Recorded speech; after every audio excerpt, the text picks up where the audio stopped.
Ladies and gentlemen, as I stand here before this proud square, I see more than 18,000 young men and women standing tall, well-dressed, full of courage, discipline, and determination. Above all, I see the very embodiment of Kenya's greatest promise, our young people. Today, we celebrate you as patriots forged in the crucible of discipline, fortified by resilience,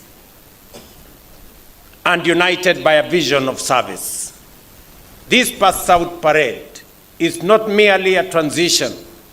It is a launching pad into a lifetime of contribution, leadership, and transformation. To you who pass out today, let me remind you that your destiny is not bound by where you started, your background, or your circumstance. It is and it will be defined by the boldness of your dreams and the depth of your commitment. The formula for success is simple: audacious goals powered by hard work, consistency, and resolve. I speak to you as one who has walked that path.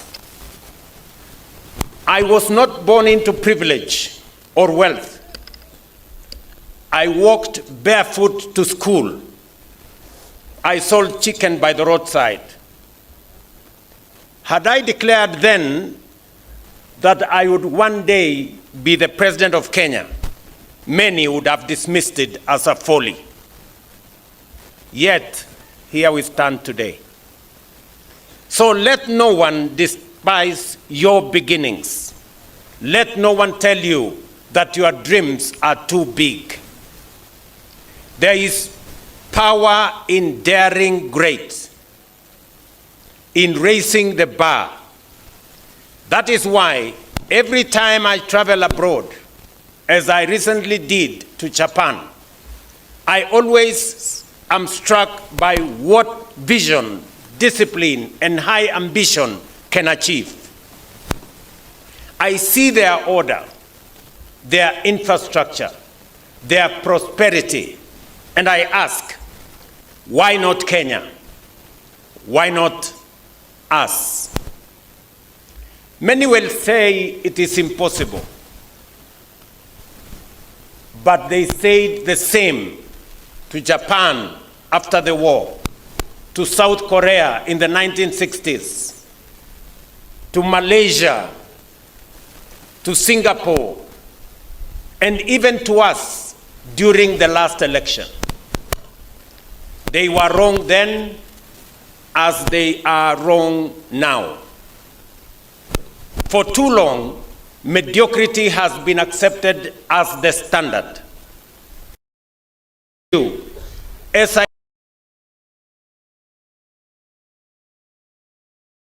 above the average and dare to embrace greatness. Within our lifetime, Kenya will and must rise to the first world standard. Let me repeat. Within our lifetime, Kenya will and must rise to the first world standard.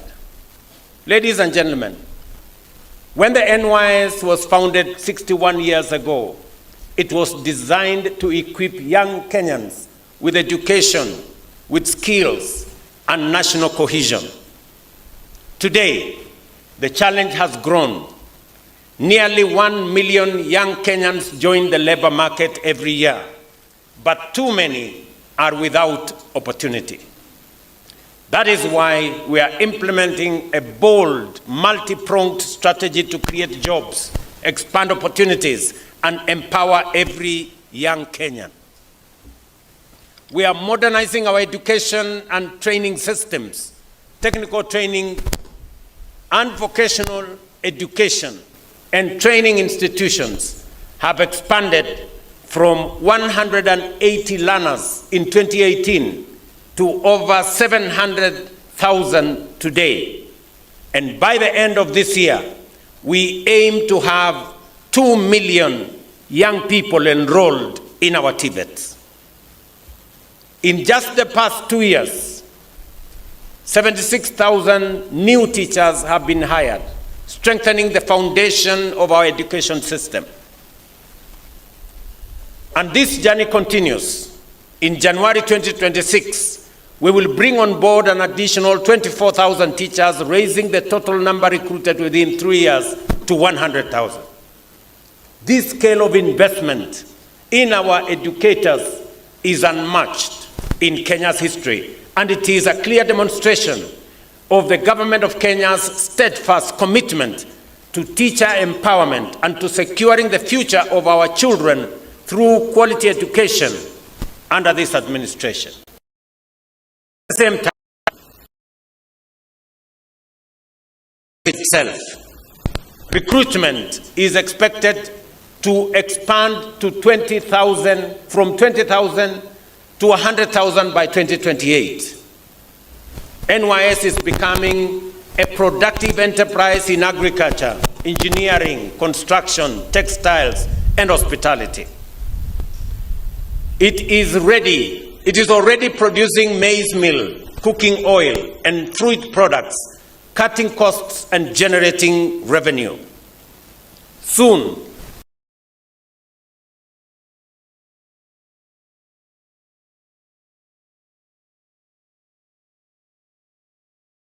NYS operations through the jobs portal and the equipment hiring platform, while building centers of excellence such as the Leather Technology Institute with the International Labour Organization to match training to industry requirements.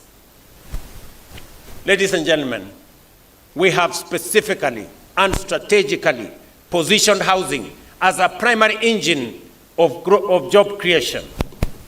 Today, more than 160,000 units are under construction nationwide, already employing 320,000 Kenyans.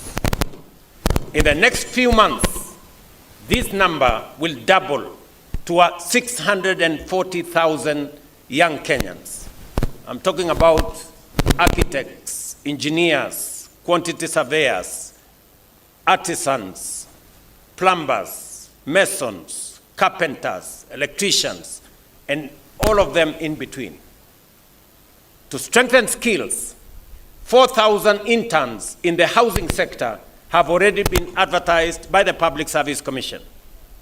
By January 2026, 10,000 interns, engineers, architects, surveyors, IT experts, and marketers will have been placed across housing projects, gaining practical experience to launch their careers.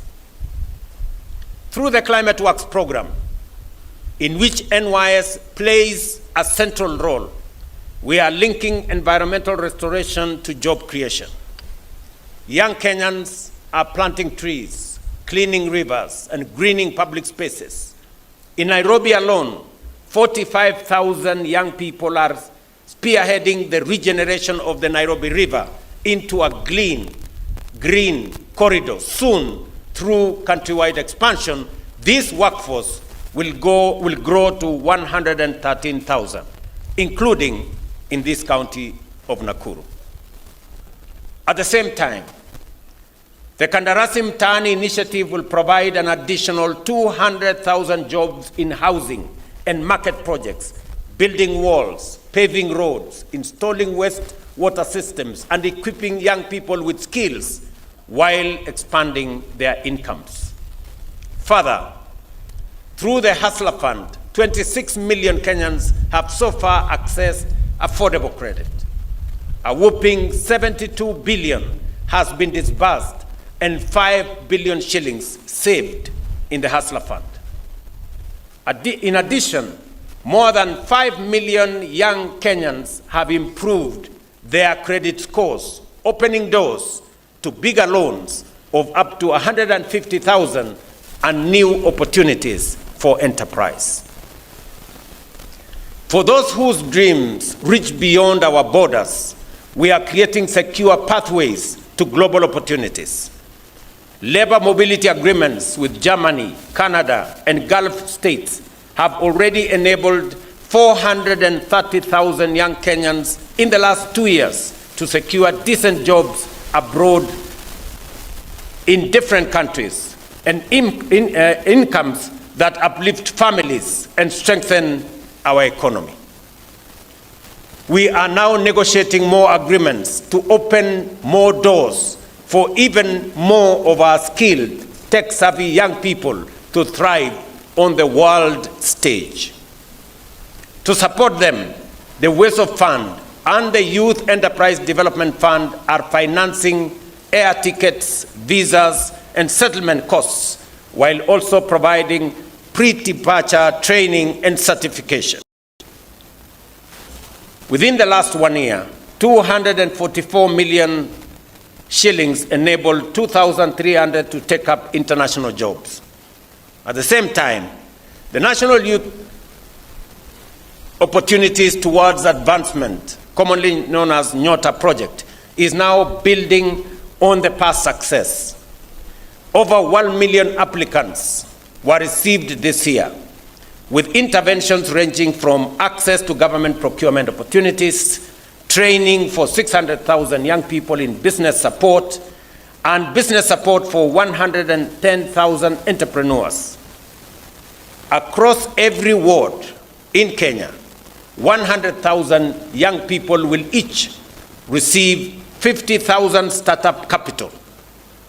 Next month, the first batch of 54,000 young men and women will receive these funds and begin their training.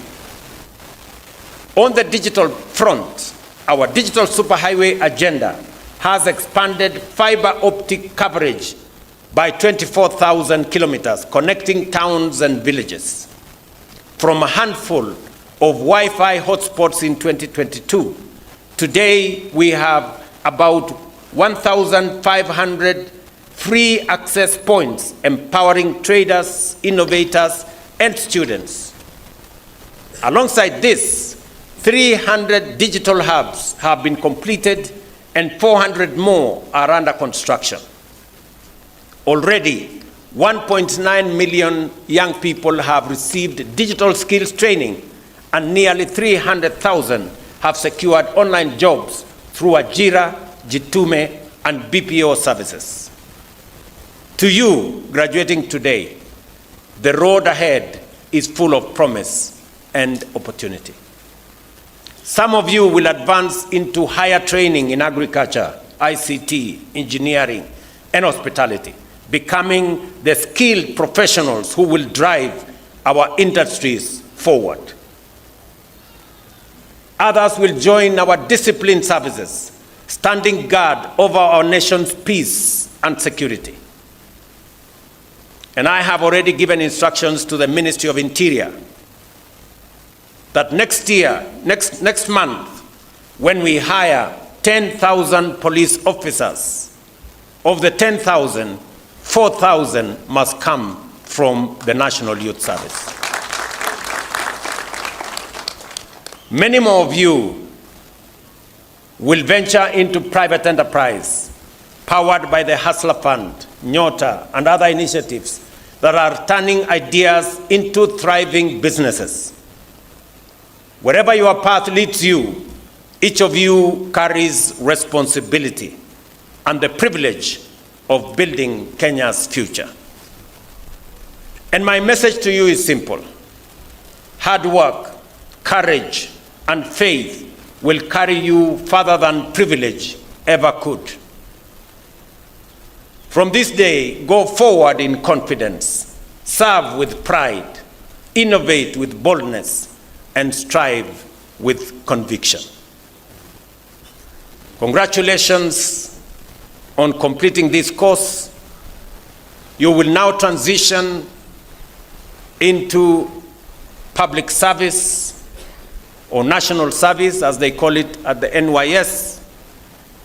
I will be seeing you in different parts of our nation, as you serve our nation with patriotism, commitment, and professionalism. As I talk to you, I am very proud that today is the pass out of the largest cohort of officers, 18,000, the largest in the history of the National Youth Service.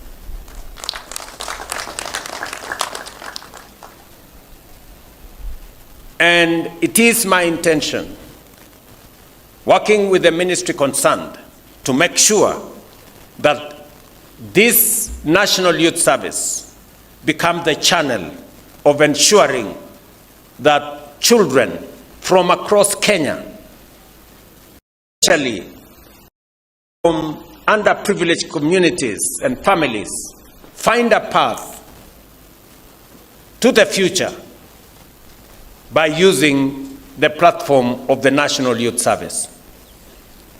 That is why we have started the construction of hostels in this campus, 20 that will accommodate 20,000 more young men and women, so that we can expand access to more young men and women from across Kenya. I am informed that there is a problem with the kitchen here, that it is very old and doesn't have the requisite equipment. And I have undertaken that I will build the kitchen myself and hand it over to you people before the end of the year. And continue to improve the facilities in this campus and all the other National Youth Service campuses across Kenya, so that we can tap into the tremendous potential that National Youth Service presents to us, and especially to the young people of our nation. I have also given instructions that between the Ministry of Public Service and the National Treasury, resources be found so that we can hire additional human resources to support the National Youth Service. As you all know, I am committed to the National Youth Service because it gives opportunity to many young people from across Kenya who otherwise would have no opportunity. Congratulations to this graduating cohort. My very best wishes, and I look forward to doing more with you for Kenya into the future. God bless you. God bless Kenya. Asanteni sana.